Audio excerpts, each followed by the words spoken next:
안녕하세요. 김안과병원 성형외과 센터 전문의 백영화입니다. 오늘은 카카오톡 메신저로 몇 가지 질문을 받아보도록 하겠습니다.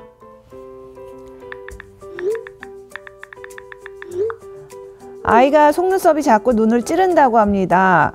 속눈썹 찔림 수술은 언제 받을 수 있나요? 아이들과 어른들의 눈썹 찔림은 발생 기전부터가 다릅니다. 이해가 쉬우시도록 오늘은 도화지를 준비해 보았는데요. 우리의 안구는 눈꺼풀이 예쁘고 안전하게 감싸고 있어야 됩니다.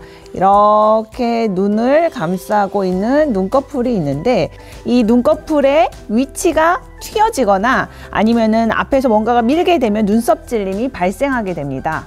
어른들의 경우 이 눈꺼풀이 이렇게 이쪽으로 꺾여지면서 눈썹 찔림이 발생하게 되고, 아니면은 과거에 결막 쪽으로 수술을 받게 돼서 이쪽에서 당겨지면서 눈썹이 안쪽으로 당겨지게 됩니다.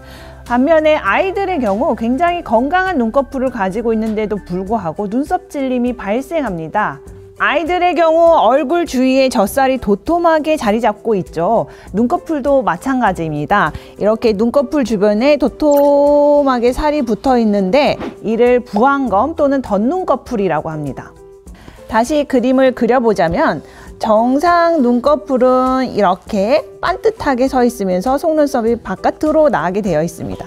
하지만 아이들의 덧눈꺼풀이 이 속눈썹을 밀게 되면은 여기에서 이렇게 도톰한 살이 눈썹을 밀어서 안구를 찌르게 되겠죠. 따라서 이 아이들의 덧눈꺼풀 수술은 이 과도한 덧살을 잘라내줌으로써 다시 눈썹이 밖으로 튀어나올 수 있게 해주는 원리입니다. 아랫눈꺼풀 같은 경우에는 절개를 해서 과도한 피부를 제거해 주는데, 윗눈꺼풀 같은 경우에는 이렇게 속눈썹을 밀고 있는 피부를 접어 올려주게 됩니다. 쉽게 말하면 쌍꺼풀 수술을 해주는 거죠.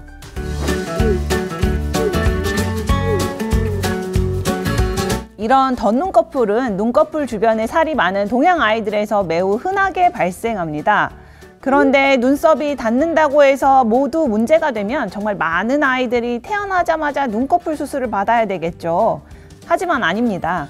아주 어린 아이들은 머리카락이 매우 부드러워서 눈썹도 그와 같이 매우 부드럽기 때문에 안구에 눈썹이 닿을지언정 살랑살랑 스치기만 하고 상처를 낼 힘이 아직은 없습니다. 하지만 아이들이 자라나면서 눈썹도 거칠어지면 이야기가 달라집니다. 점점 두꺼워지는 눈썹은 각막에 상처를 내고 안구 표면에 염증을 유발합니다. 눈썹이 안구를 찌르면서 이로 인해 각막에 상처가 많거나 충혈, 눈곱 등 염증에 의한 증상이 동반되면 그때 수술을 결정합니다. 물론 나이와 상관없이 눈썹이 안구를 찔러 증상이 발생하면 바로 수술을 해주어야 하지만 만 2세 이전에 수술하는 경우는 흔치 않습니다. 주로 3살, 4살 때부터 수술을 고려하기 시작합니다. 상처나 불편 증상이 심한 경우에는 수술을 미루지 않고 한두 달 내로 바로 진행하는데, 상처가 심하지 않고 증상도 애매한 경우에는 3달에서 6개월 간격으로 지켜보면서 기다려보기도 합니다. 왜냐하면 기다리다 보면 저절로 좋아지는 경우도 있고, 기다리다가 아이가 의젓해지면 국소마취로 좀 더 간단하게 수술을 진행할 수 있기 때문입니다. 각막의 상처가 매우 심하지 않은 경우에는 수술을 하자마자 좋아지는 경우가 많습니다. 따라서 수술을 너무 조급하게 생각하지 마시고 주치의와 함께 적절한 시기를 찾아가는 과정이 필요합니다.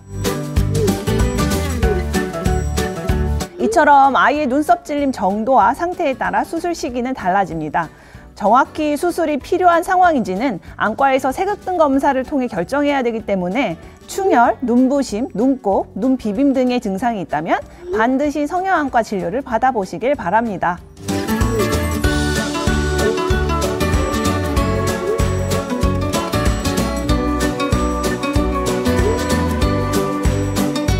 궁금하신 질문들 댓글로 남겨주시면 답변해 드리겠습니다.